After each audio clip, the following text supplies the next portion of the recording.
今天3月21日是世界睡眠日，我作为睡眠的特困户，来跟大家聊聊关于睡眠的几个误区。一、做梦代表没有睡好。每个人在睡眠的过程中都会做梦，只是有的人醒来的时段正好在容易做梦的快动眼睡眠时间，所以更容易记起自己的梦境。但如果总是噩梦，或者梦中会喊叫、憋醒，甚至掉到床下面，就需要警惕出现睡眠疾病了。二、老年人觉少很正常。很多人以为上了年纪睡得少是正常的，其实中老年人对睡眠的需求并不少，绝大多数的中老年人是因为生理性衰老、身体疾病和药物影响等原因才睡得少的。大于65岁的老年人推荐的睡眠时间是7到8小时，5到6小时的睡眠时长也是在可以接受的范围内。第二天不犯困，精力充沛就是好睡眠。三、熬夜不要紧，睡几天可以补回来。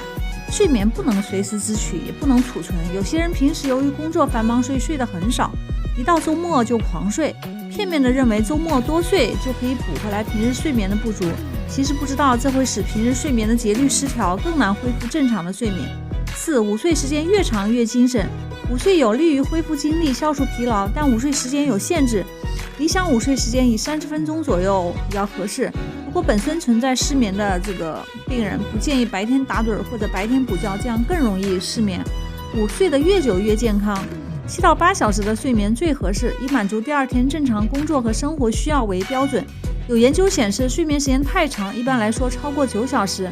反而不利于身体健康。六、在床上看书有助于睡眠，尽量不要在床上做和睡眠无关的事情，可以等有睡意了再上床睡觉。